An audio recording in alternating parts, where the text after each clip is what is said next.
Fala galera, como vão vocês? Belezinha? Thales Feitosa aqui, sejam bem-vindos a mais uma aula. A gente segue na preparação para o concurso público da Prefeitura de Xinguara, no Pará. E hoje a gente vem com a aula 13, tá pessoal? A gente vai resolver mais questões da NBR 118 e vai se preparando aí porque hoje vai ser uma aula bem mais dinâmica, tá? A gente vai avançar mais rápido porque eu quero resolver mais questões hoje, são 32 questões. Então, se a gente gastar 3 minutos em cada questão aí, já vai para 96 minutos, 1h30 de aula. Então, a gente vai avançar com um pouco mais de velocidade para não ficar um vídeo tão extenso. E aquelas recomendações, galera. Se eu estiver falando muito devagar, você coloca na velocidade 2 aí. A aula é assim, densa mesmo, tá? A gente está falando de uma norma que é projeto de estruturas de concreto armado. Não só de concreto armado, mas simples e protendido também. Então o negócio não é muito suave, não. O negócio é pesado. É letra de norma mesmo, muita coisa para decorar, tá? E a estratégia que a gente vai utilizar para lembrar desses dígitos, desses percentuais, dessas distâncias, de todos os parâmetros aí da norma é a resolução de questões e esse ambiente de discussão aqui. Então, quanto mais a gente interagir, tá bem? Nos comentários, fica livre nos comentários aí abaixo para você deixar o seu parecer, tirar dúvidas, tá certo? A gente vai crescer junto aqui. Então pega uma água aí, se possível pega um café, tá? E aproveita, já se inscreva e clique em gostei, porque a gente já vai passar para a resolução das questões. Entendido, pessoal? Então vamos lá. A primeira questão, ela diz o seguinte: as vigas são elementos lineares submetidos à flexão.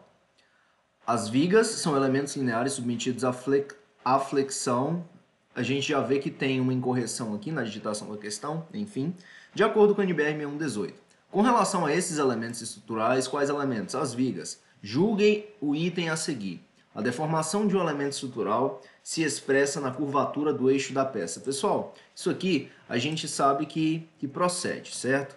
O próprio modelo de análise de vigas ele pressupõe essa curvatura e que eu consigo mensurar ela pelo eixo da peça.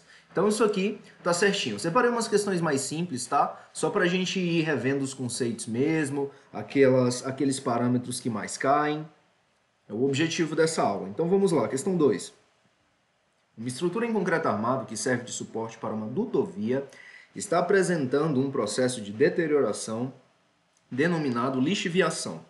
Com o objetivo de prevenir sua ocorrência, a NBR 6118 de 2014, Projeto de Estruturas de Concreto, procedimento, recomenda utilizar agregados reativos. Agregados reativos, eles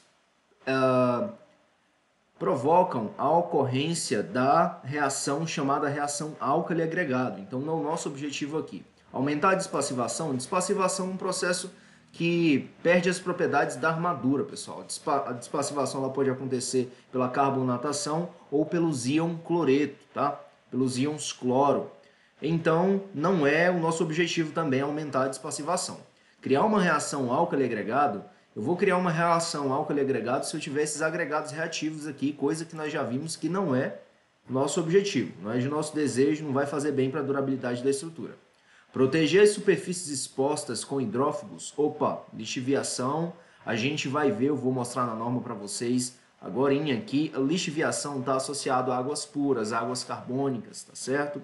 Criar barreiras protetoras sujeitas a choques mecânicos. Isso aqui é uma estratégia, sim, de proteção das estruturas, pessoal, porém, é contra choques mecânicos. E aqui está falando que está acontecendo lixiviação.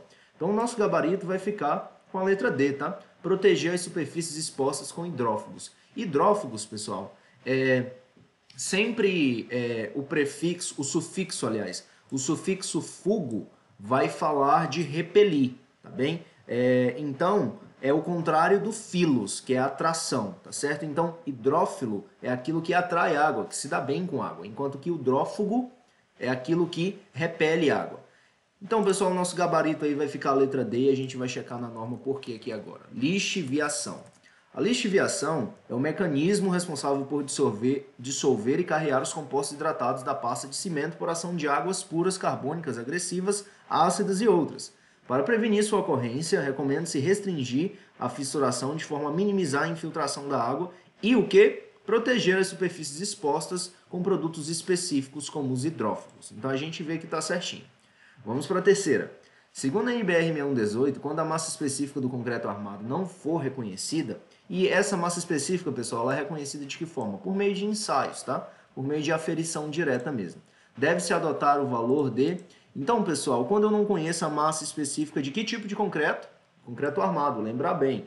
Por quê? Porque o concreto simples ele tem uma massa específica inferior àquela do concreto armado, uma vez que ele não contém o aço, ok? Então, quanto a gente deve considerar para o concreto armado? Devemos considerar 2.500 kg por metro cúbico, tá certo? Um valor padrão aí para quando a gente for ver o peso próprio da estrutura, considerar a combinação de ações lá no nosso dimensionamento. E a norma corrobora isso? Corrobora sim, pessoal. Se nós colocarmos aqui 2.500 kg, por exemplo, acho que faltou o ponto. Ela deve trazer aqui com ponto. 2.500 kg não traz também. Massa específica do concreto. Então, olha só, massa específica. Se a massa específica real não for conhecida para efeito de cálculo, pode-se adotar para o concreto simples o valor de 2.400 kg por metro cúbico e para o concreto armado 2.500 kg por metro cúbico, que é justamente o que a gente tem aqui no gabarito letra B. E como eu disse, pessoal, separei umas questões mais simples assim, só para que a gente se lembre desses valores mais padrões, tá? São um tipo de questão assim que nós não podemos perder. Eu não posso perder, eu preciso me lembrar de tudo que a gente está discutindo aqui, assim como você também, se o seu objetivo for a aprovação. Que eu creio que se você está assistindo essa aula, certamente é. Considerando o efeito estrutural em serviço, olha pessoal, efeito estrutural em serviço, já lembra o quê? LS, que é o estado limite de serviço. Segundo a NBR 6118, o limite de deslocamento vertical total de uma laje de concreto armado destinada à cobertura, cuja superfície deve drenar água, em relação ao seu vão, é de L sobre 250, em que L é a distância do vão aí. Pessoal, e onde está isso na 6118? A gente está falando o que aqui? A gente está falando de concreto armado, tudo bem, destinado à cobertura, e a superfície deve drenar água. Há uma tabela aqui na 6118 que eu vou mostrar para vocês agora, drenar água. Olha só, pessoal, é a tabela de limites para os deslocamentos, tá? Isso aqui está dentro do contexto de lajes. A gente está falando aqui de lajes, tá certo? E aqui nós temos os limites de deslocamentos para essas lajes. Então, o que acontece?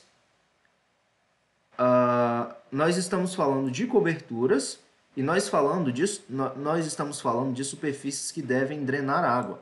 Então, qual é o deslocamento limite? É L por 250, conforme propõe a alternativa C. Tá certinho? A gente corta todas as demais porque não são o nosso gabarito. E tem o comentário dos coleguinhas aqui, citando a norma, tá certo? Tudo bem, pessoal, próxima questão, a gente vai avançar mais rápido hoje, como eu disse, vamos seguir. A NBR 6118, Projeto de Estruturas de Concreto e Procedimento, estabelece que no caso de concreto simples, as juntas de dilatação devem ser previstas pelo menos a cada 15 metros, tá, pessoal? Concreto simples, pelo menos a cada 15 metros. Eu já vi alguns colegas comentando que em caso de concreto armado é 30 metros. Mas vamos checar aqui na 6118 o que nós temos sobre as juntas de dilatação. Lembrando que vai contribuir para a drenagem e durabilidade da estrutura. As juntas de dilatação devem ser previstas pelo menos a cada 15 metros, tá? E se a gente avançar aqui, você vai ver juntas de dilatação lá na parte de drenagem também, que é muito importante nós checarmos essa parte de drenagem, pessoal. Veja por quê. Porque a drenagem ela está muito associada à durabilidade das estruturas também. Nós já discutimos esse tópico, o tópico está grifado aqui, tá? E lembre-se, deve ser evitada a presença ou acumulação de água, as superfícies expostas devem ser drenadas e todas as juntas devem ser seladas, devem estar estanques, porque não pode penetrar água. Conforme o comentário já feito nas outras aulas, pessoal, a água ela é uma maravilha no corpo humano, ela é uma maravilha na natureza, mas ela contribui para fenômenos deletérios, fenômenos que comprometem a durabilidade das nossas estruturas. E na parte de juntas de dilatação, o que eu queria trazer para vocês aqui, ó. Todas as juntas em superfícies sujeitas à água devem ser convenientemente seladas de forma a tornarem-se estanques. Eu aproveito a oportunidade aí para fazer esse comentário sobre as juntas. E não se esquecendo que elas devem ter essa distância de 15 metros no concreto simples, tá? Vamos ver se a gente acha alguma coisa aqui sobre 30 metros em concreto armado. A gente vê que não tem, tá? Não tem essa combinação, mas a gente vai guardar o quê? Que para o concreto simples, as juntas devem ser previstas pelo menos a cada 15 metros. Lembre-se desse valor, tá bem? 15. Para concretos de classe de resistência superior, tá certo? Superior ao mínimo exigido, os cobrimentos definidos na tabela 7.2 da 6118 podem ser reduzidos em até... Pessoal, a tabela 7.2 estabelece os cobrimentos nominais mínimos, tá certo? Para as estruturas de concreto, relacionando-os às classes de agressividade e essa mesma norma, no mesmo contexto, diz que se você usar uma classe de resistência superior ao mínimo exigido, você vai poder baixar, tá certo? Você pode reduzir esse cobrimento que é definido lá na 7.2 em até 5 milímetros. Semelhantemente, atenção no que eu vou falar aqui agora também, tem questões que cobram isso. Se você executar a sua estrutura de concreto com controles rigorosos de observância do cobrimento mínimo, você vai poder reduzir em até 5% também. Então vamos lá, a gente viu que se eu usar superior eu posso reduzir 5%, mas 5 milímetros, vamos ver o amparo que isso tem na norma, tá? Tabela 7.2, quando a gente vem aqui, só voltando aqui, aqui está. Quando houver, veja o comentário que eu fiz, isso aqui é sobre o comentário que eu fiz, tá? Quando houver um controle adequado de qualidade, limites rígidos de tolerância da variabilidade das medidas durante a execução, pode ser adotado o valor, isso aqui é a variação do cobrimento, tá, pessoal? O que é o cobrimento nominal? Inclusive, vale até tomar nota disso aqui. Vou anotar para vocês aqui. Cobrimento nominal é o quê? É o cobrimento mínimo mais o delta C, que é a variação do cobrimento, é a tolerância do cobrimento, certo? Deixa eu ver se eu acho o delta aqui. O delta, se der muito trabalho para achar, a gente vai largar a mão, tá? Então, eu vou só colocar aqui, delta, o cobrimento nominal, o cobrimento mínimo, mais o delta C, que é a tolerância de cobrimento. A tolerância de cobrimento padrão, tolerância de cobrimento padrão é de 10 milímetros, tá, pessoal? 10 milímetros. Porém, se você executar a sua estrutura com rigoroso controle desse cobrimento, colocando todos os espaçadores, se certificando de que antes da concretagem, de que tudo está certo, você pode ter uma tolerância de cobrimento de 5 milímetros. O que vai e em que isso implica? Implica que você vai reduzir em 5 milímetros o cobrimento nominal, certo? Você vai poder ter 5 milímetros a menos aí, isso é meio centímetro. Considerando o volume de concreto todo de uma obra, isso pode ser bastante representativo, tá? É o que diz aqui o tópico 7.4.4. Mas o gabarito da nossa questão, ele não diz respeito a controles rigorosos, ele diz respeito a classes de resistência superior, a mínima prevista pela norma regulamentadora, que é justamente o que está escrito aqui no comentário logo abaixo. Para concretos de classe de resistência superior ao mínimo, os cobrimentos definidos na tabela 7.2 podem ser reduzidos em até 5 milímetros. Então, o que acontece, pessoal? Se você executar uma estrutura com uma classe superior e tiver um controle rigoroso, você vai poder reduzir 5 milímetros, porque você usou um concreto de resistência acima da mínima, e você vai poder reduzir 5 milímetros do cobrimento nominal, porque você teve um controle rigoroso ali, tá? Então, são as duas situações em que nós podemos reduzir aí do cobrimento nominal. Então, se atentar a isso, se atentar a esses dois casos. Usou classe de resistência superior, pode baixar 5 milímetros. Usou um controle rigoroso durante a execução do concreto, pode baixar 5 milímetros. Vai vendo, tá? Toma nota disso aí. Com relação ao NBR 6118, especificamente sobre o tema agressividade do ambiente sobre a estrutura de concreto e especificação do concreto, assinale a alternativa correta. Lembrando que a gente está procurando a correta, tá? O IDIB, ele gosta muito de perguntar para a gente perguntar ao candidato a alternativa incorreta. Então, sempre tem um olho aqui aquilo que a banca está pedindo.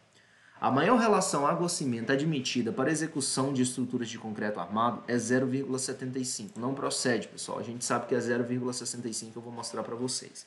Vamos achar a correta. A mínima resistência à compressão do projeto FCK admitida para o projeto para concreto armado estrutural é 20 milímetros. É isso aqui mesmo, é o nosso gabarito. A maior relação água-cimento admitida para execução de estruturas de concreto protendido é 0,70, não é 0,70, é 0,60. A mínima resistência à compressão do projeto FCK admitida para concreto protendido estrutural é de 30, na verdade é de 25 para lajes, tá? Uma estrutura classificada em agressividade ambiental 4 industrial pode ser considerada como classe 1 caso esteja em ambientes internos secos. Certo, pessoal, vamos analisar ponto a ponto agora. Nós vimos que o nosso gabarito é a letra B.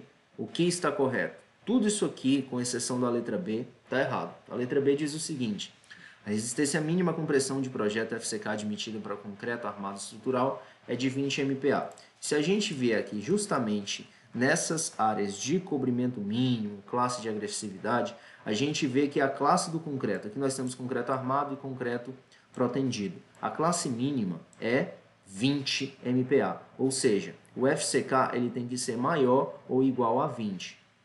Classe 1. O que acontece? A gente já consegue, olhando aquela mesma tabela, cortar a letra D. Por quê? A mínima resistência à compressão de projeto FCK admitida para concreto protendido estrutural é de 30 MPa. E não é 30 MPa, pessoal. Veja só aqui. 25 MPa para concreto protendido se a classe de agressividade for 1, tá certo? Outra coisa que dá para tirar por essa tabela também, as relações de água-cimento em massa. O que a questão diz? A questão diz que para o concreto armado, a relação água-cimento maior é 0,75, enquanto que na verdade é de 0,65. E a mesma questão diz ainda que é permitido fator água-cimento, a maior relação água-cimento para o concreto protendido é de 0,70, enquanto que na verdade é de 0,60. Então a gente corta também e isso aqui nós já discutimos, é 0,65 e não 0,75 e restou a alternativa E. Uma estrutura classificada como em agressividade ambiental 4 industrial pode ser considerada como classe 1, caso esteja em ambientes internos. Certo, vejamos aqui, pessoal, a 7.2. Pessoal, a 7.2 admite que em situações de ambientes internos, certo, eu posso considerar uma classe mais branda. Se eu colocar até aqui branda, deixa eu fazer uma busca por branda, aqui está. Veja só. Pode admitir-se uma classe de agressividade mais branda, ou seja, uma classe acima, ou seja, se é 4, torna-se 3, se é 3, torna-se 2, uma classe acima, tá certo? Pode-se admitir uma classe de agressividade mais branda, uma classe acima, em obras em regiões de clima seco, com umidade média relativa do ar menor ou igual a 65, partes estruturas protegidas de chuva, em ambientes predominantemente secos ou regiões onde raramente chove. E aqui a mesma coisa, uma classe mais branda, uma classe acima, para ambientes internos secos. E o que a questão diz? A questão diz o seguinte: uma estrutura classificada como em agressividade ambiental 4 industrial. Pessoal, agressividade 4 industrial é muito forte, tá? Então, assim, o melhor cenário que nós poderíamos ter era, pelo item A aqui, para ambientes internos, pode-se admitir um microclima com uma classe de agressividade mais branda para ambientes secos, que é justamente o que a alternativa E tenta propor, caso estejam em ambientes internos secos. Porém, ela diz que eu vou subir para a classe de agressividade 1. ou seja, 3 classes acima, enquanto que isso não é o que acontece. Caso esse ambiente fosse mais seco e de fato atendesse os requisitos aqui, ele se tornaria classe de agressividade 3 e não 1, tá? Então a gente corta a alternativa E por essa questão também e avança para a nossa oitava. A NBR 6118 fixa os requisitos exigíveis para projeto de estruturas de concreto simples, armado e protendido, excluídas aquelas em que se empregam concreto leve, pesado ou outros especiais. Pessoal, concretos leves são aqueles com massa específica abaixo de 2.000 kg por metro cúbico. E os concretos pesados são aqueles com massa específica acima de 2.800 metros cúbicos. Por quê? Porque aqueles entre 2.000 e 2.800, eles estão no alcance da 6118, tá? Veja bem, essa norma aplica-se a estruturas de concreto normais identificadas, olha só, normais. Então não é nem leve, não é nem concreto leve, nem concreto pesado. Concreto leve, abaixo de 2.000 kg por metro cúbico. Concreto pesado, aqueles acima de 2.800 metros cúbicos, tá? Se atentar para essa classe de resistência também. A norma, a 6118, ela não pega concretos acima de 90 MPa e não pega concretos abaixo de 20 MPa. Não considera concretos estruturais, tá? Ela faz uma menção ou outra para concretos de 15 MPa, mas o ponto é o seguinte: nesse range de resistência, a gente divide em dois grupos, que é de 20 a 50, chamados grupo 1, C20 a C50, e os grupos de C55 a C90. Então, caso uma questão eventualmente fale para você dessa divisão dos grupos 1 e do grupo 2, é só você lembrar disso aqui, tá? Tá aqui no escopo. Então, dito isso, que não trata de concreto leve, nem pesado, nem os outros concretos especiais, o que a gente trata é de concreto normal, tá? Concreto normal. Em relação aos critérios e definições estabelecidos pela referida norma, escolha a alternativa correta. A gente está procurando o quê? Alternativa correta, maravilha. Pode-se adotar para a massa específica do aço, armadura passiva, o valor de 9.350. Não é 9.350, pessoal, é 7.850. Quem diz? Massa específica. Massa específica.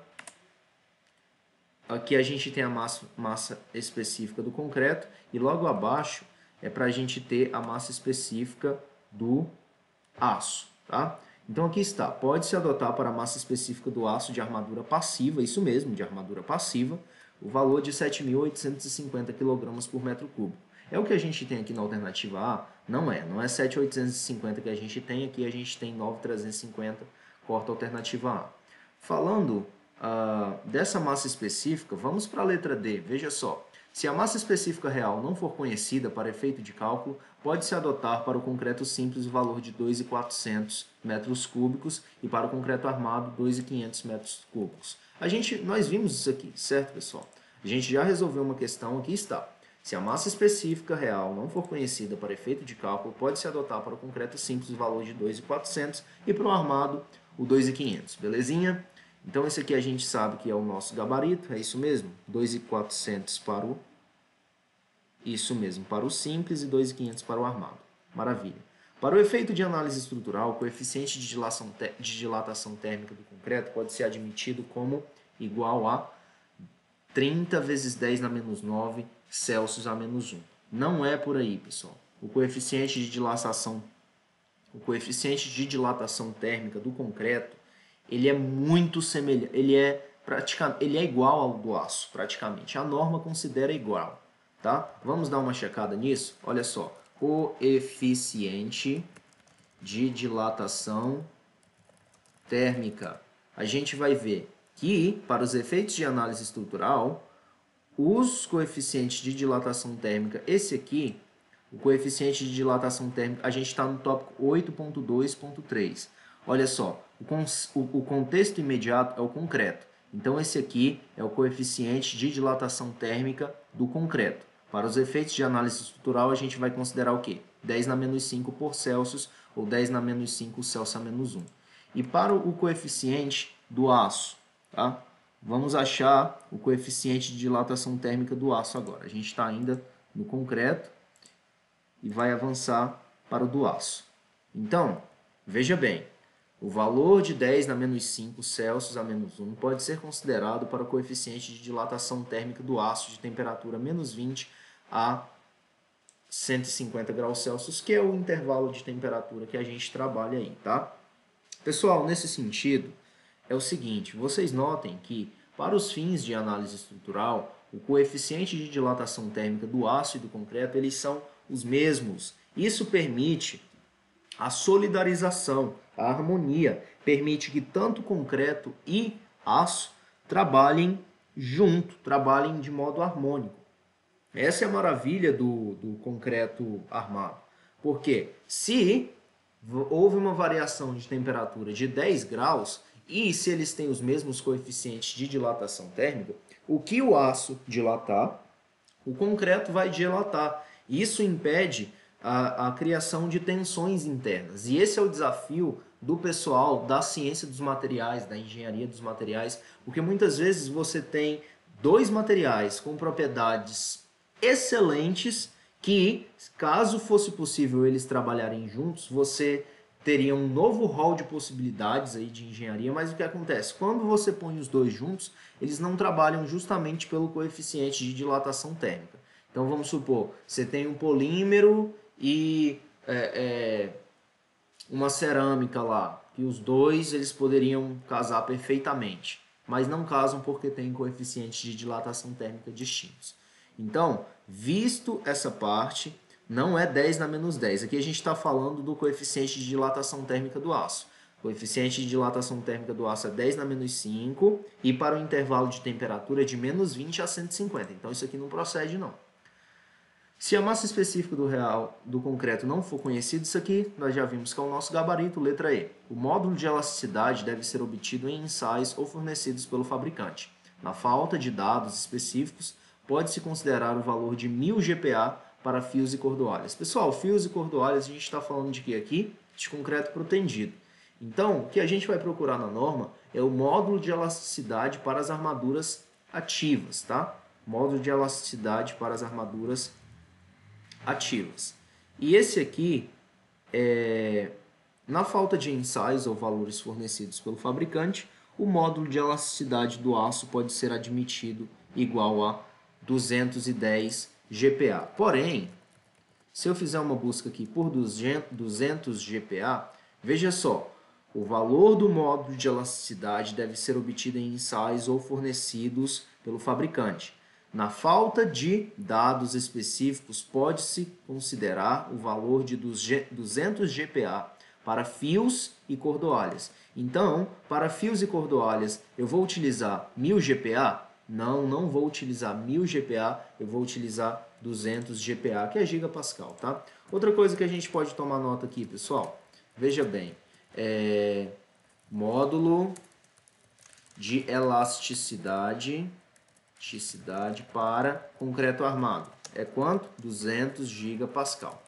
Qual o módulo de elasticidade para o concreto protendido? Vai ser de 200 GPa, tá bem? Toma nota disso aí, pessoal, são conceitos importantes e caindo uma questão dessa, a gente não pode deixar de assinalar a alternativa correta porque o concorrente vai marcar a correta. Vamos avançando. Segundo a NBR 6118, não se permite em qualquer caso a execução de pilar com seção transversal de área inferior a 360 centímetros quadrados, pessoal. A gente pode pegar isso aqui, ó, em qualquer caso, execução de pilar e jogar na norma que a gente vai encontrar exatamente os 360, tá?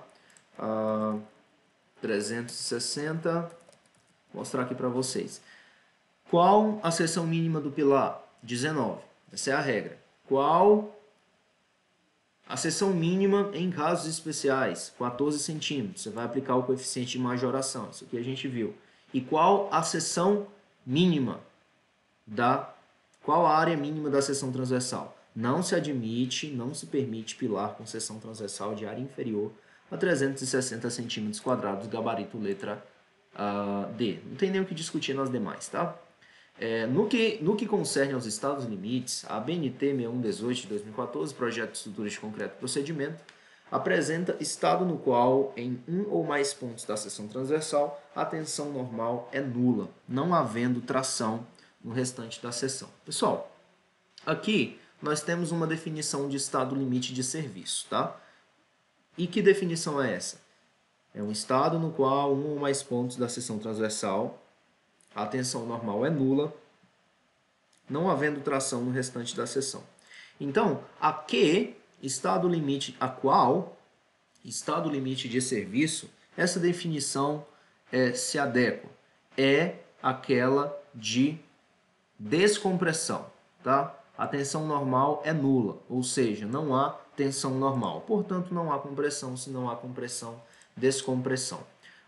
E a gente pode checar isso aqui também, ELSD, que é o estado limite de serviço de descompressão. Estado no qual, em um ou mais pontos da seção transversal, a tensão normal é nula, não havendo tração no restante da seção. Verificação usual no caso de concreto protendido. E além desses, pessoal, nós temos o estado limite de deformações excessivas, que são aqueles em que as deformações atingem os limites estabelecidos para a utilização normal. Tem o de descompressão parcial e é muito fácil confundir o estado limite de descompressão com o de descompressão parcial. É necessário se atentar. Por quê? Porque o estado limite de descompressão parcial é aquele em que, na região das armaduras ativas, se tem as tensões. Veja só, estado no qual garante-se a compressão na seção transversal na região onde existem armaduras ativas. Então, se lembrar que descompressão parcial está associada às armaduras ativas, tá? Sempre que a questão trouxer falar em a compressão da seção transversal e armaduras ativas, a gente sabe que está falando do estado limite de descompressão parcial. A questão, já resolvi questões aqui que tratam disso, tá? É necessário se atentar. O de deformação excessiva está aqui também, junto dos demais, tá certo? Compressão excessiva, deformação excessiva, vibrações excessivas, são todos os estados limites que a banca pode muito bem cobrar as definições. Vamos seguir, pessoal. 6118, projeto de estrutura de concreto procedimento, fixa os requisitos básicos exigíveis para projeto de estruturas de concreto simples, armado e protendido. Isso aí a gente sabe. Excluídas aquela em que se emprega um concreto leve, pesado ou outros especiais. São considerados elementos de concreto armado. Então a gente está procurando basicamente pela definição de concreto armado aqui, tá? Elementos estruturais elaborados com concreto que não possuem qualquer tipo de armadura. Espera, se não possui qualquer tipo de armadura, não é concreto armado. Aqueles nos quais parte das armaduras é previamente alongada. A gente alonga a armadura no concreto protendido, pessoal. Então a gente já corta. Aqueles cujo comportamento estrutural depende da aderência entre concreto e armadura. Opa, está começando a fazer sentido isso aqui. E nos quais se aplicam alongamentos iniciais. Não, não faz. Alongamentos iniciais a gente está em quê? Em protendido. Então não é também. Aqueles cujo comportamento estrutural não depende da aderência entre concreto e armadura. A gente depende, pessoal. No armado, a gente depende da aderência entre concreto e armadura. Então essa está fora também. Aqueles cujo comportamento estrutural dependem da aderência entre concreto e armadura e nos quais não se aplicam alongamentos iniciais das armaduras antes da materialização dessa aderência. Tá certinho. Gabarito letra E. Não precisa nem checar a norma, né?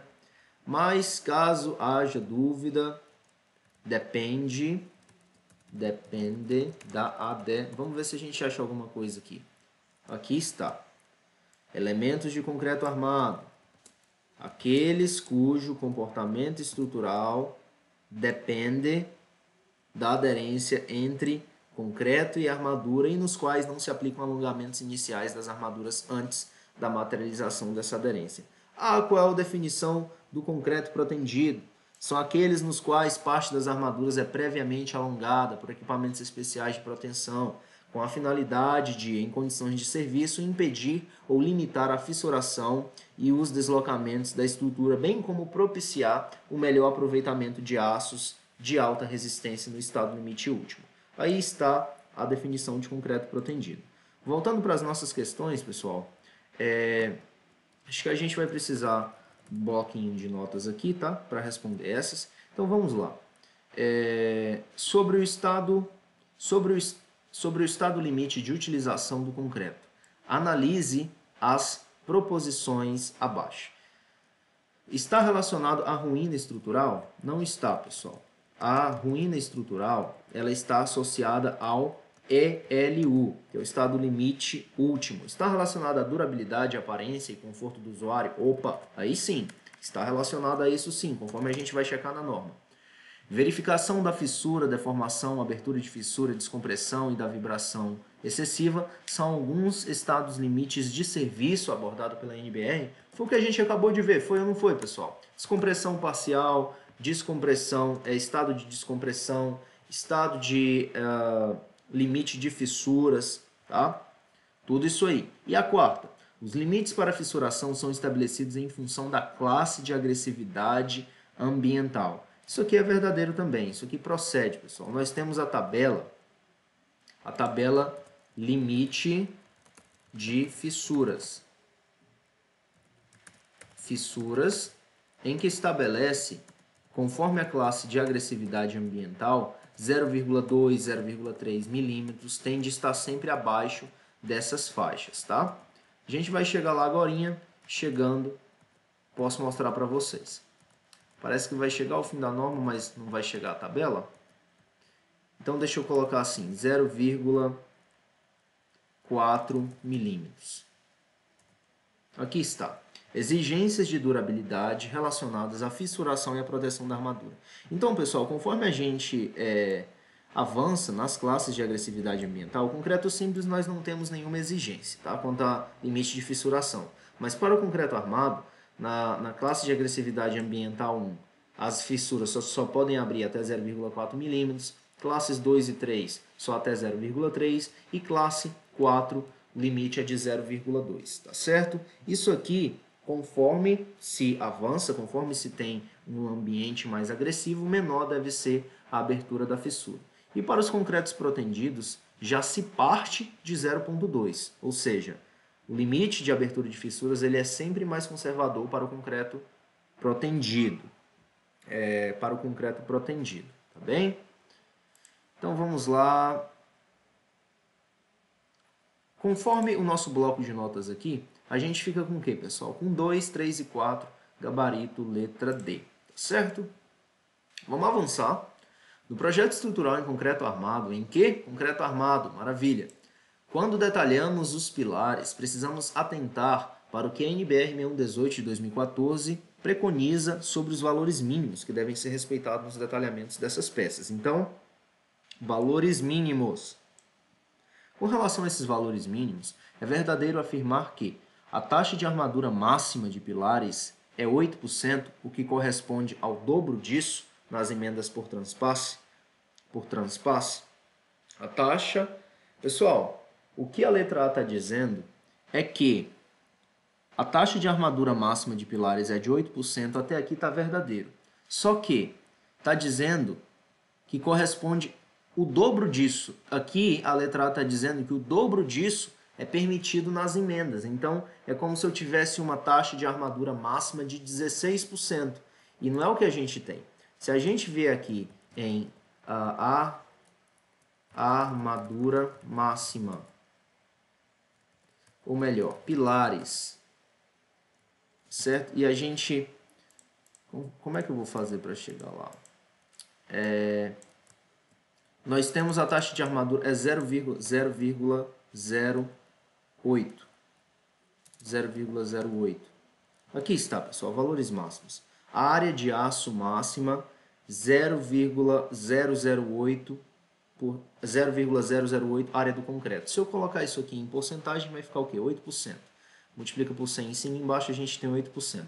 Então, a área de aço máxima para os pilares, tá certo? Esse tópico 17 aqui ele diz respeito a armaduras de pilares, 17.3.5.3, etc. Tá? E aqui nós temos o comentário. A máxima armadura permitida em pilares deve considerar, inclusive, a sobreposição de armaduras existente em regiões de emendas, devendo também ser respeitado o disposto no 18.4.2.2. Então, pessoal, esses 8% que a norma fala já inclui as emendas, tá? já inclui as emendas, é importante nós nos atentarmos a isso. É o que torna incorreto a alternativa A, quando ela diz que vale o dobro para a área de traspasse. Ignorar isso aí, é 8%. A armadura mínima nunca poderá ser inferior a 4% da seção de concreto ou 1/8 da menor dimensão do pilar, exceto para pilares circulares, onde poderá ser metade desse valor. Então, pessoal, o que a alternativa B está dizendo é que eu tenho que ter pelo menos 4% da área de concreto, 4%, o equivalente a 4% da área de concreto tem que ser de aço. Isso não procede, tá? Esse 1/8 aqui, se a gente vir aqui na norma, o que nós vamos ter é a dimensão mínima e máxima da bitola, da seção das barras longitudinais, tá certo? Vou colocar aqui 1/8, a gente vai lá para o tópico máximo. Veja só, o diâmetro das barras longitudinais, ou seja, a bitola desse aço, não pode ser inferior a 10 milímetros. Opa, Thales, espera. Então, o que você está me dizendo é que eu não posso ter barras de diâmetro inferior a 10 em pilares? Ah, Thales, quer dizer que eu não posso pôr uma barra de 8 no pilar? Exatamente isso, tá, pessoal? Não pode. A gente já discutiu isso nas aulas anteriores. O mínimo é 10 e o máximo é 1/8 da menor dimensão transversal. O que faz da alternativa B incorreta conforme a gente já cortou? Não se pode utilizar em pilares de concreto armado barras verticais com bitola de 8 milímetros. Foi o que eu acabei de falar. A seção mínima da barra, o diâmetro mínimo da barra, perdão, para pilares, armadura longitudinal, tá? É 10 milímetros. É 10 milímetros. Então, quando vem a alternativa C e diz não se pode utilizar em pilares de concreto armado barras verticais com bitola de 8 milímetros, está certinho. Vamos ver o que as demais estão incorretas. O espaçamento mínimo entre duas barras verticais é 2 vezes o menor lado ou 60 centímetros. Não é isso aqui. 2 vezes o menor lado. Se a gente checar, pessoal, o espaçamento mínimo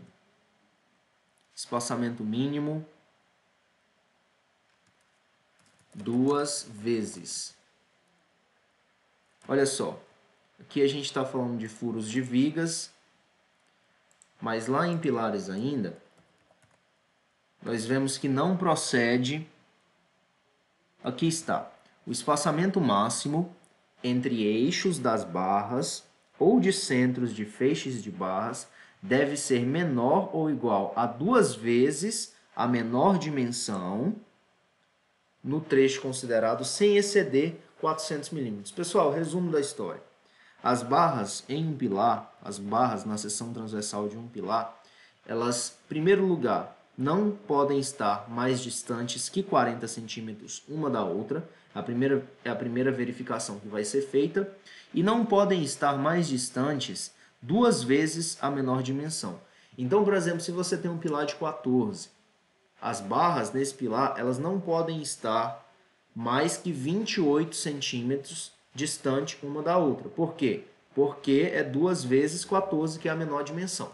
Então fica isso registrado aí, não é 60 centímetros, é 40 centímetros.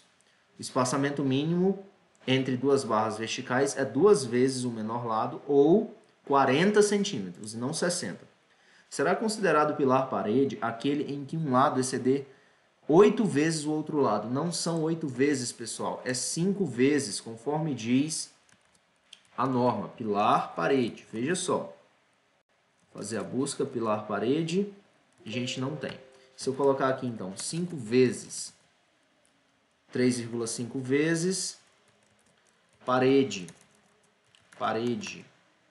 pilar parede, aqui está. No caso de pilares cuja maior dimensão, seção transversal, exceda em 5 vezes a menor dimensão. Então, um pilar que ele tem 14 vezes 5, 70. Né? Um pilar que ele tem 14 de dimensão mínima, ele só vai começar a ser considerado um pilar parede se na outra dimensão ele tiver 70, tá? Então 14 vezes 5, conforme a gente sabe, 70. Ah, tá ali, se fosse um pilar de 20, 20 vezes 5 vai dar 1 metro. Então nós temos esse fator aí de 5, tá? Para ser considerado pilar parede. O que torna a alternativa E errada. Pessoal, a gente vai avançar. Os estados limites considerados no cálculo das estruturas de concreto são os estados limites último e os estados limites de serviço. Dentro desse contexto, segundo a NBR 6118, podemos afirmar que os estados limites de serviço não são os relacionados a... Só a gente está falando de quê? Estados limites. E a gente está procurando, dentro desse contexto e seguindo a NBR 6118, podemos afirmar que os estados limites de serviço... Então a gente está procurando aquilo que não é característica dos estados limites de serviço. Durabilidade das estruturas? É sim. O estado limite ele vem para conservar a durabilidade da estrutura sim. Se a gente checar estados... Vamos colocar só LS. Já vai ser suficiente. LS. Estados limites. Estados limites. ELSD. Então, se a gente ver aqui em cima, dentro do conceito de estados limites, nós temos as diferentes definições e eles estão associados ao conforto do usuário. Veja só, estados limites de serviço. Finalmente encontramos. Estados limites de serviço são aqueles relacionados ao conforto do usuário, tudo bem, durabilidade da estrutura, ok, aparência e boa utilização das estruturas. Então, colapso das estruturas é LU, tá certo? Que é a perda da capacidade resistente. Se a gente colocar aqui estado limite último, a gente vai ver que estados limites, esgotamento da capacidade resistente, estado limite último da perda de equilíbrio da estrutura. Então, ruptura, colapso das estruturas é a única alternativa aqui que não é característica do ELS. Boa utilização é ELS, conforto do usuário é ELS, aparência das estruturas é ELS, tá certinho? Vamos para 14, para 15. O cálculo de uma estrutura deve garantir que ela suporte de forma segura, estável e sem deformações excessivas todas as solicitações que estará submetida durante a sua execução e utilização. Dentro desse contexto, segundo a NBR 6118, o objetivo dessa análise estrutural... Então, ok, a gente está falando da finalidade. Qual o objetivo da análise estrutural? Determinar que a estrutura tenha segurança total contra todos os fatores aleatórios que intervêm em uma edificação. Pessoal, fatores aleatórios não. Quer dizer que se um cara colocar uma bomba na minha edificação, que é um fator absolutamente aleatório, terrorismo, por exemplo, a análise estrutural deve prever isso? Não deve prever, né, pessoal? Tem uma carga acidental ou outra, mas o objetivo não é contra todos os fatores aleatórios, não é por aí. Impedir a ruptura da estrutura ou de determinadas partes da mesma. Pessoal, na análise estrutural eu determino que a minha estrutura trabalhe dentro de certos limites, tá? Então a análise estrutural não impede nada, o objetivo não é impedir.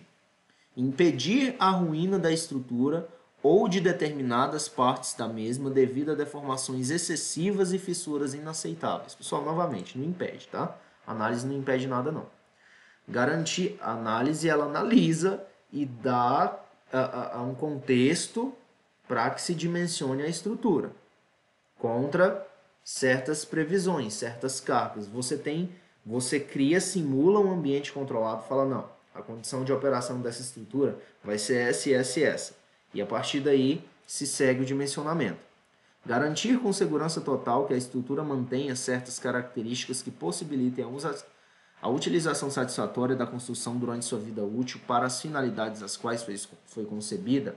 Pessoal, novamente, não garante. O que resta para a gente é a alternativa E. O que é a análise? Qual o objetivo? Determinar os efeitos das ações em uma estrutura com a finalidade de efetuar verificações dos estados limites últimos e de serviço. Esse aqui é o nosso gabarito, tá? Não é garantir nada. Ok, vamos avançar. O engenheiro estava realizando o dimensionamento de uma laje maciça em balanço. Opa, a gente está falando de quê? Laje maciça. Vamos para a NR. Para as dimensões mínimas das lajes maciças. Não balanço. encontrar aqui, pessoal, as dimensões mínimas de espessura mínima, a espessura mínima das lajes maciças, que nós estamos em lajes nervuradas, e chegando em lajes maciças, aqui está. Nas lajes maciças devem ser respeitados os seguintes limites mínimos para espessura. Então, 7 para cobertura não em balanço, 8 para lajes de piso não em balanço, 10 para lajes em balanço, 10 para lajes que suportem veículos de peso total menor ou igual a 30 kN e 12 para aquelas lajes que suportem veículos de peso total maior que 30 kN. Então, pessoal, nesse contexto, o engenheiro estava realizando o dimensionamento de uma laje maciça em balanço. Opa, se é em balanço, ela tem uma espessura mínima de quê? De 10. Beleza. Sabendo-se que a laje era retangular de 12 por 4,5, de acordo com a NBR 6118, o volume mínimo de concreto dessa laje deve ser o volume mínimo. Tá? Pessoal, se é o volume mínimo, a gente está falando da dimensão mínima dessa laje em balanço, que é de 10 centímetros. E a área aqui é de 12 por 4,5. Se a gente desmembrar esse 12 em 6 vezes 2, vai ficar 2 vezes 4,5, que dá 9. 9 vezes 6, 54. E qual é a espessura mínima?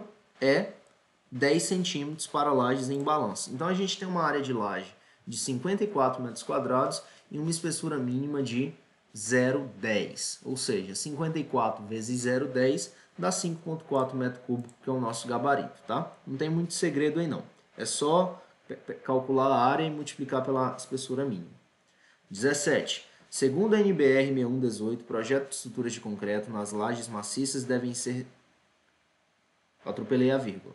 Segundo a 6118, nas lajes maciças devem ser respeitados limites mínimos para a espessura em centímetros de laje para cobertura não em balanço. Lajes de piso não em balanço e lajes em balanço. Pessoal, cobertura não em balanço é 7, tá? Por quê? Tá aqui, ó.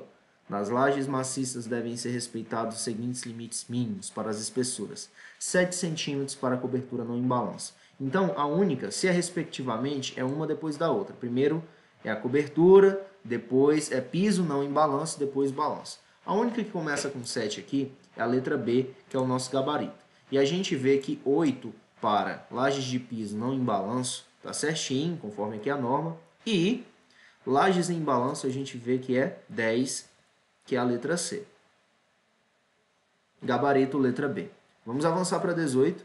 A respeito da classe de agressividade ambiental e o cobrimento nominal para tolerância de 10 milímetros, de acordo com a 6118, considerando que a classe de concreto utilizada é igual ao mínimo exigido, é correto afirmar que para uma viga de concreto armado é necessário ter um comprimento nominal de 25 milímetros para a classe de agressividade ambiental 1.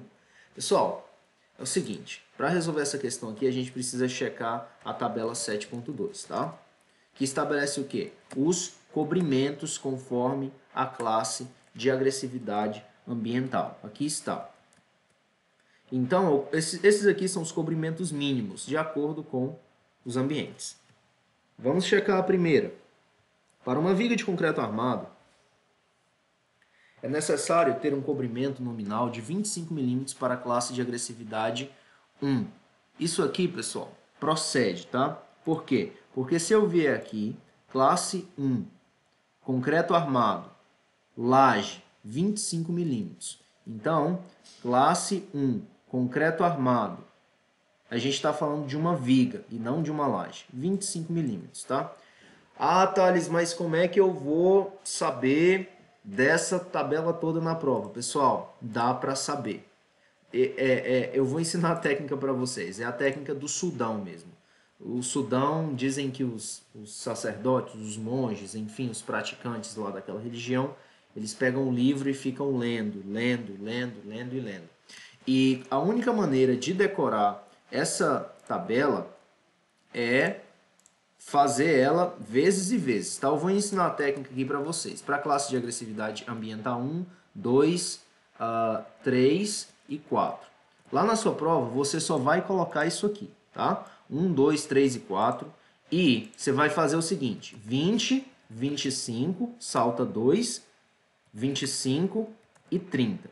20, 25, 25 e 30. Isso aqui é concreto armado. Mesclar e centralizar, concreto armado. Isso aqui é laje, isso aqui é viga e pilar.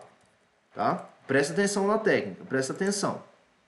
Vou centralizar tudo isso aqui para ficar legal. Centraliza. Ok, pessoal. Aqui vai ficar para elementos em contato com o solo, tá? Contato com o solo. Só um quebrar automático aqui para ele preencher certinho. Então, em contato com o solo. E aqui vai ficar o concreto protendido nessas últimas duas linhas aqui. Só que a gente tem a mesma coisa. Laje e pilar. Laje e pilar. E aqui são os elementos para todo tipo de elemento, tá? Todos os elementos. Certo, pessoal, como fica o preenchimento? Como eu disse para vocês, para a classe 1, 20, 25, 25 e 30. 20, 25, 25 e 30. E esses dois aqui, a gente vai ver como vai proceder com eles agora. Tá certo. Isso aqui é para concreto armado. Aí, como avançar? Você vai avançando de 5, o primeiro você avança 5, tanto em cima como embaixo. Então, 20 e 25. Depois, você avança 10, 35, 45. Embaixo, avança 5 e depois avança 10. Aqui vai ficar o quê? Se avança 10, vai ficar 40 e 50. Aqui embaixo, primeiro avança 5, 25, 30, depois avança 10, 40, 50. Aqui avança 5, 35, depois avança 10, 45, 55. Aqui é 30, aqui é 40 e aqui é 50. Esses aqui vocês vão avançar de 10 em 10. Pessoal, estou só mostrando que é possível montar essa tabela lá na hora da prova. Muitas vezes você diz, ah, meu Deus, elementos, todos elementos, vou colocar aqui, laje não tem contato com o solo, né? Vou colocar viga e pilar. Como é que está na norma? Tá? Elementos estruturais.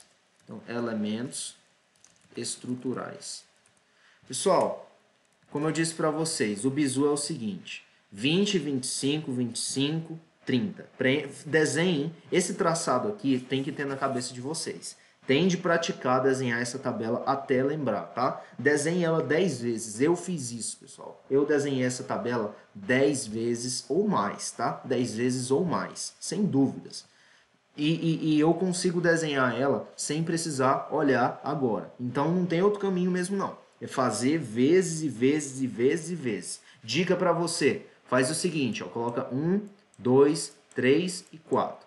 20, 25, 25, 30. 1, 2, 3, 4, 20, 25, 25 e 30. Tá? Primeiro você vai ter de decorar esse traçado aqui.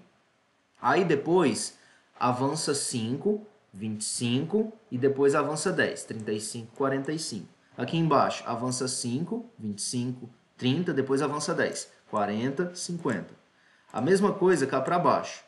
Avança 5 nos dois primeiros e depois avança 10, tá? Então 25, 30, avançou 5, 30, 35, avançou 5 e depois avança 10, 40, 50, 45, 55. Resumo da história.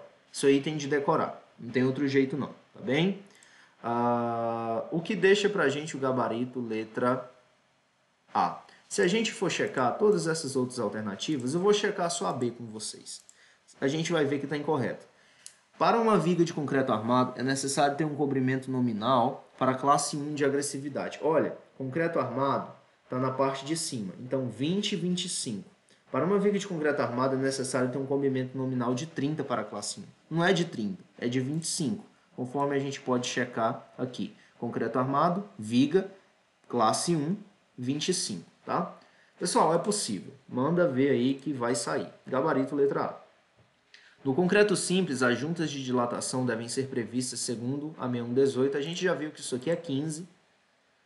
Está lá na norma, é só checar. 15 metros. Acho que está buscando 15 metros. Juntas de dilatação. Juntas de dilatação. Então, as juntas de dilatação devem ser previstas pelo menos a cada 15 metros. Tá ok? Pessoal, considerando o exposto na 6118 e admitindo que os pilares da edificação possuem seção retangular, a alternativa que apresenta possíveis dimensões para a seção transversal desses pilares e também requer o menor consumo de concreto para a construção dessas estruturas é... Pessoal, a menor seção para pilar é 19 centímetros, tá? Aqui está. É aqui? Não, aqui eu estou na área de laje em balanço. Mas veja só, a seção transversal de pilares, parede maciça, qualquer que seja a sua forma, aqui está. Em casos específicos, a seção de pilares e pilares parede maciços, qualquer que seja a sua forma, não pode apresentar dimensão menor que 19 centímetros. Ou seja, essa é a nossa regra. A nossa exceção é o quê? Que ele desça até 14, o mínimo de 14. Então, pilar de 10, pilar de 12, pilar de 15 existe. Mas veja só, 15 vezes 20 dá 300. E eu tenho uma área mínima que não pode ser inferior a quanto? 360. Então, 15 vezes 20, 300 centímetros quadrados, está fora da norma, restou quem? 20 vezes 20, tá? Não existe pilar de dimensão, de área, perdão, não existe pilar de área menor a 360 centímetros quadrados. Vamos para a página 2. Segundo a NBR 6118, qualquer interrupção do concreto com a finalidade de reduzir tensões internas que possam resultar em impedimentos a qualquer tipo de movimentação da estrutura, principalmente em decorrência de retração ou abaixamento da temperatura, é definido como junta de dilatação. Onde está isso? Está na norma. Junta de dilatação. Se a gente avançar... Qualquer interrupção do concreto com a finalidade de reduzir tensões internas que possam resultar em impedimentos a qualquer tipo de movimentação da estrutura, principalmente em decorrência de retração ou abaixamento da temperatura, é justamente o que traz a 21ª, tá? Juntas de compressão não tem na norma, estado limite último tem, mas é aquele conceito associado à ruptura da estrutura e perda da capacidade resistente. Estado limite de abertura de fissuras é aquele em que, a partir do momento que se ultrapassa, já está fora da norma, fora do estabelecido e tem o risco da agressividade ambiental. E juntas de compressão, novamente, a gente sabe que não procede. Acerca dos elementos necessários para a elaboração de projetos de construção civil, julgue os itens subsequentes. De acordo com a NBR 6118, em edifícios residenciais até 5 pavimentos, deve-se utilizar concreto simples para execução de blocos de coroamento sobre as estacas de tipo Frank. Pessoal, isso aqui está errado. Não se usa concreto simples para bloco de coroamento, tá? É um dos mandamentos do concreto. Não usarás concreto simples para blocos de coroamento. Por quê? Porque é um elemento de transição. Ele vai pegar a carga do pilar e passar para as estacas. Então, toda a carga do pilar. Você acha que um elemento desse não vai ter armadura? Tem de ter, tá, pessoal? Não se usa concreto simples para blocos de coroamento. A gente pode vir aqui e colocar o seguinte: bloco sobre estacas. E ver o que a norma devolve para a gente. Coroamento. Coroamento. Não aparece nada. Estacas. Então, bloco sobre estacas. Blocos são estruturas de volume usadas para transmitir às estacas e aos tubulões as cargas de fundação, podendo ser considerados rígidos ou flexíveis. Aí, dentro desse contexto, a gente pesquisa por simples. Blocos de concreto simples. Pessoal, não se usa, tá? Eu afirmo para vocês, concreto simples. Concreto simples, não é permitido o uso de concreto simples em estruturas sujeitas a sismos ou explosões. Qualquer armadura eventualmente existente no concreto simples deve terminar pelo menos 6 centímetros das juntas. Nós já respondemos questões discutindo isso. E a gente está procurando o tópico que fala que é proibido. E o comentário dos colegas vai mostrar aqui, tá, pessoal? Mandamentos do concreto, eu já coloquei aqui. Não usarás concreto simples para blocos sobre estacas. Aqui está, ó, no tópico 24.6.2, foi o que eu não consegui encontrar. É o que a norma traz. Não pode ser usado concreto simples para blocos sobre estacas. Não pode ser usado concreto simples para blocos sobre estacas. Anota aí, tá? E galera, a jornada é essa aqui mesmo, é a gente meio que estudando junto, checando a norma e vai avançando.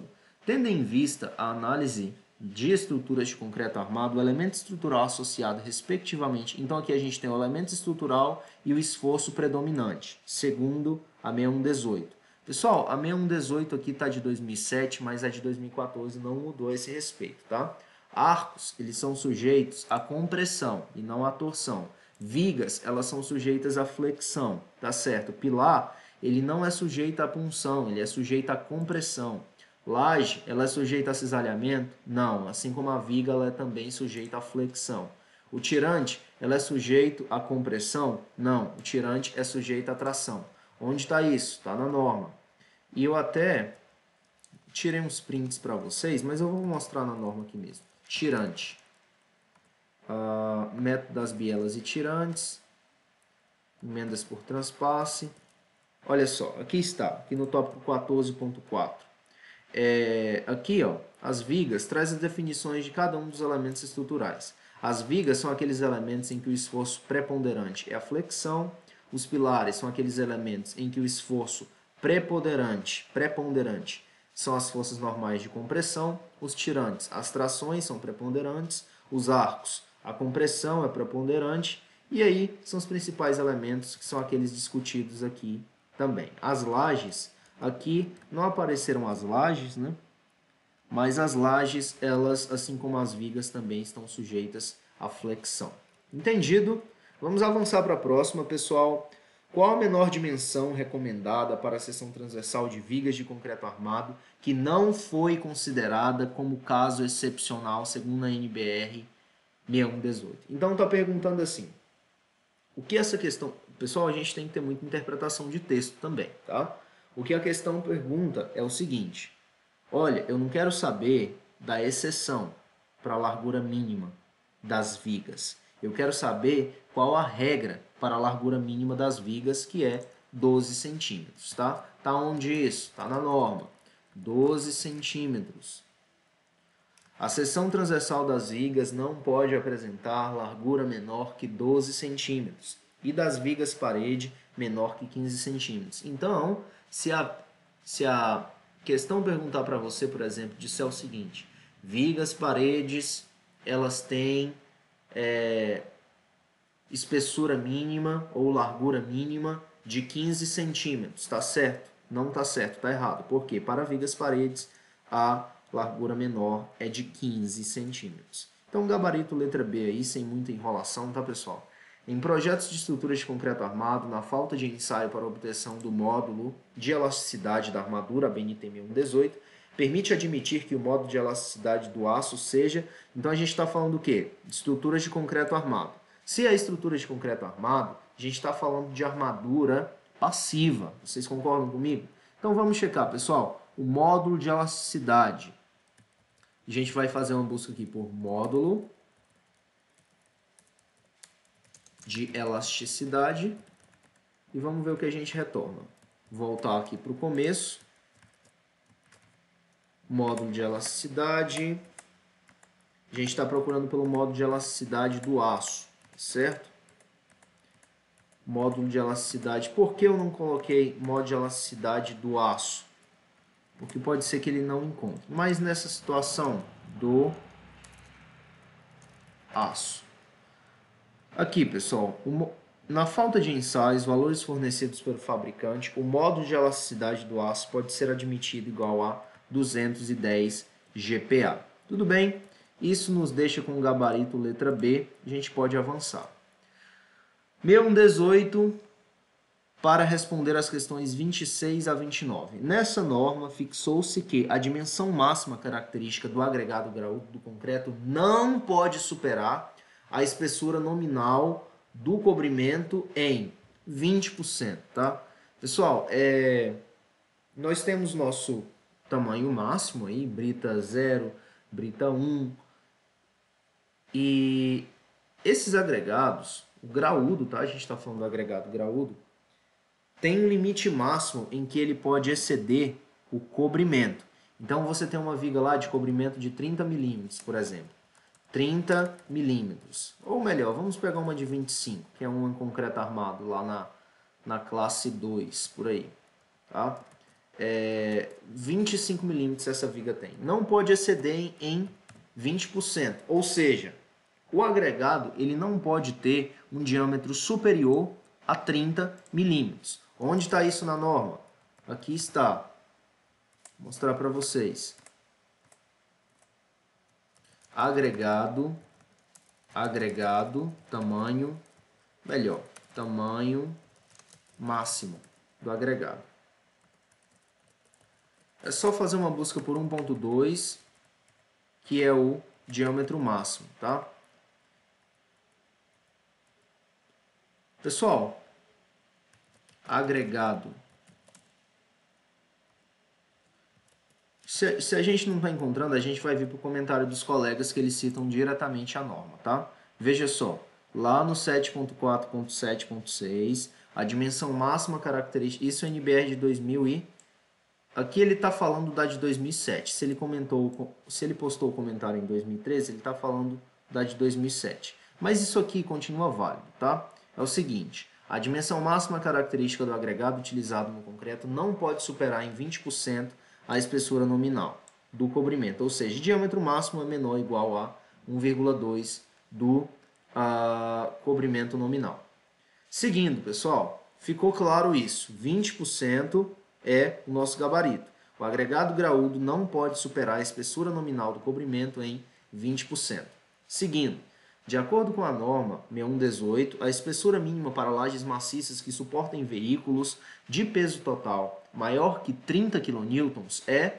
Pessoal, aqui a gente está procurando pela espessura mínima das lajes que suportam veículos acima de 30 kN. Então a gente vai para onde?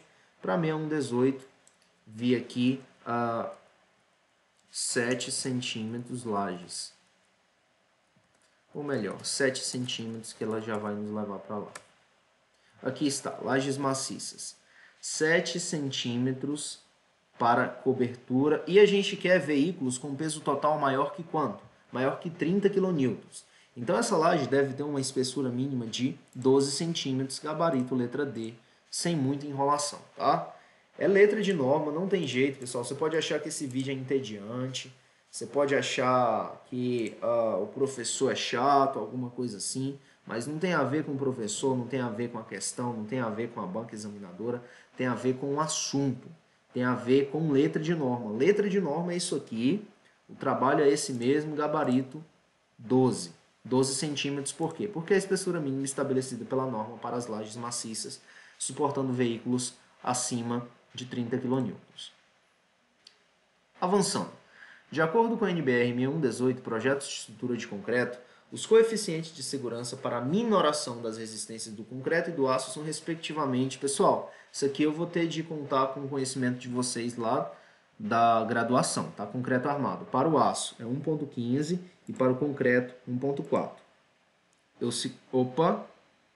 Para o aço 1.15 e para o concreto 1.4. Só que aqui ele está falando respectivamente.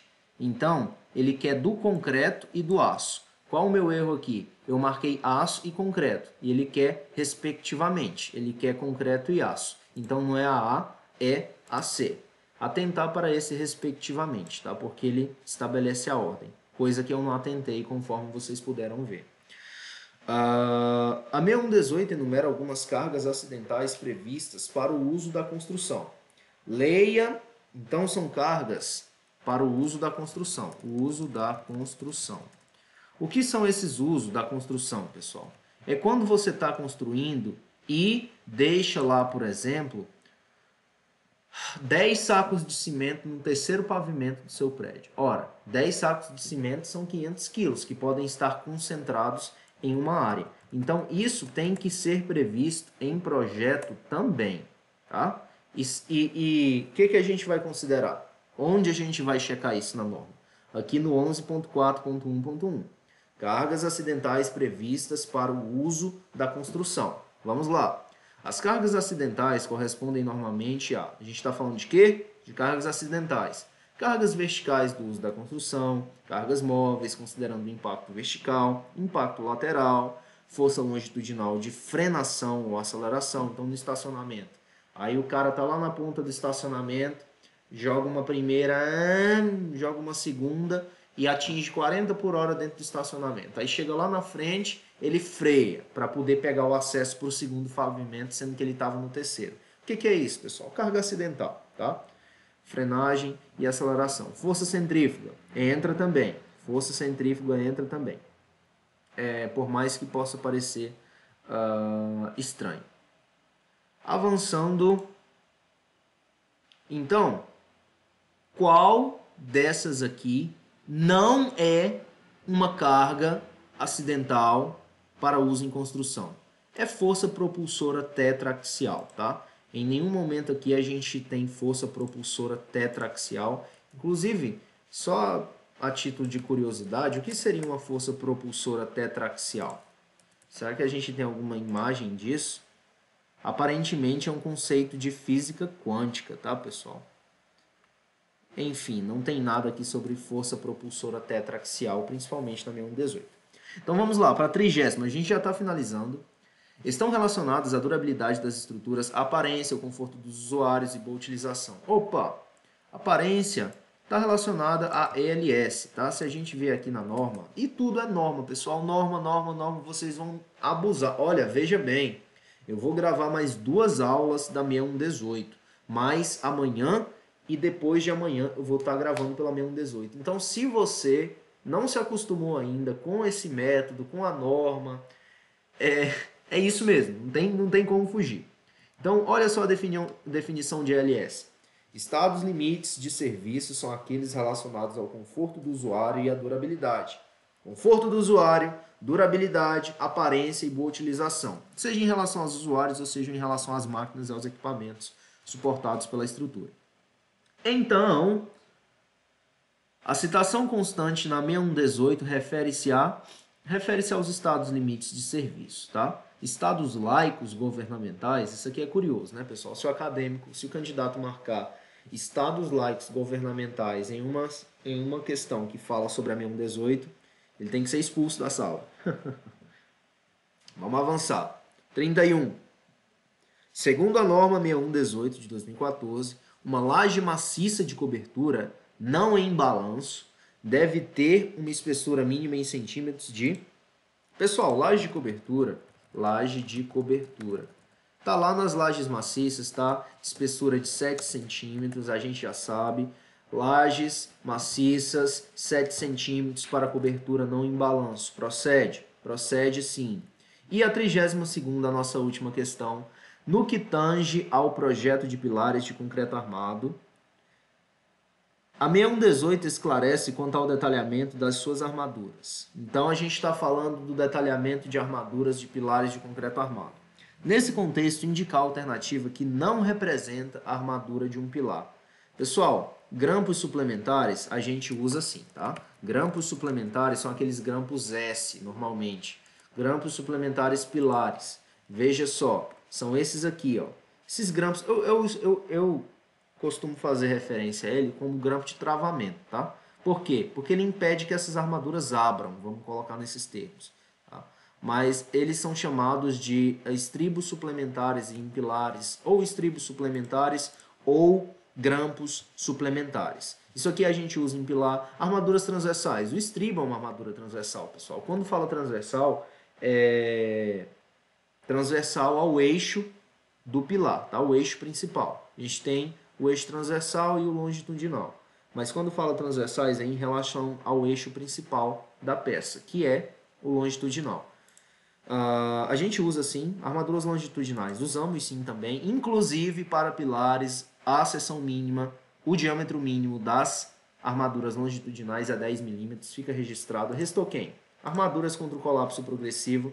Armaduras contra o colapso progressivo, pessoal, são armaduras de lajes, tá? Eu deixei até registrado aqui para vocês, ó. Olha aqui, ó, isso aqui a gente tem a laje, ela fica de fato, a armadura, de fato, tá? A armadura contra o colapso progressivo, que são essas que vocês estão vendo aqui, ó, 3 nesse sentido, 3 nesse sentido. Elas ficam sobre os pilares, mas elas pertencem à laje, entendido? E eu digo mais, a armadura de colapso progressivo, progressivo é algo que evolui. Então vamos supor que lá você tem uma edificação de 6 andares, lá no quarto andar a laje desabou e a laje do quarto caiu sobre o terceiro. Aí você já pensou se a laje do terceiro caiu sobre o segundo e a do segundo sobre o primeiro? A gente teria o colapso progressivo chamado. E essa armadura, ela serve para quê? Para combater isso. Então, se a laje do quarto, por exemplo, cair sobre o terceiro, a ideia é que a laje do terceiro, por meio dessas armaduras aqui, com a contribuição dessas armaduras, seja capaz de interromper aquele colapso naquele nível. Entendido? É por aí a armadura de colapso progressivo. Pessoal, essas foram as nossas 32 questões, tá? E eu vou deixar um recado aqui para você. Atenção. Tabela 7.2. Essa tabela ela tem que estar na sua cabeça. Decora, olha, o que acontece é que eu acho que tem como eu postar foto. Eu vou postar foto aí no YouTube, nos stories do YouTube, das minhas anotações aqui, tá? Pessoal, faça 15 vezes, faça 20 vezes, desenhe, reproduza essa tabela aqui. Eu vou dizer 3 tabelas que se você for para a prova sem essas, for para uma prova de engenharia civil sem essas 3 tabelas, você está sujeito a perder questão. São essas aqui. Tabela 7.2, tabela 7.1, tá bem? São essas duas. Não vá, por favor, não vá para a prova sem a 7.1 e sem a 7.2. A 7.1 ela fala das classes de resistência mínima e fala do fator água-cimento, tá? E a 7.2 fala dos cobrimentos mínimos. 7.1 fala de quê? Das classes de resistência mínima e das relações de água-cimento, ou fatores de água-cimento. E a 7.2 fala do quê? A 7.2 fala dos cobrimentos mínimos, tudo isso variando em função da classe de agressividade ambiental. Pessoal, por hoje é isso, tá? Eu só tenho a agradecer vocês que têm acompanhado. Eu tenho visto que tem gente que tem acompanhado sim, tem assistido os vídeos diariamente. Isso mostra que você está pagando o preço, está disposto a conquistar sua vaga, e esse é o caminho, não tem outro, tá bem? Não tem dia de folga, ao menos cada um com a sua filosofia de estudo, né?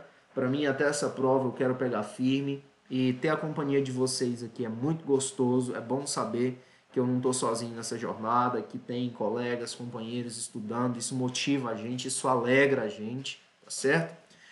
Se o conteúdo tem sido relevante, deixa um comentário aí, deixa um gostei, se inscreve, ativa o sininho, tá? Para quando eu postar vídeo novo você vir até aqui.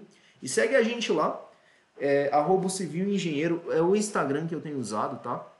Eu até deixei esse Instagram pessoal de lado. Eu estou usando só o Instagram do canal mesmo. E segue lá, tá bem? Pessoal, tamo junto, forte abraço, fiquem com Deus e bons estudos.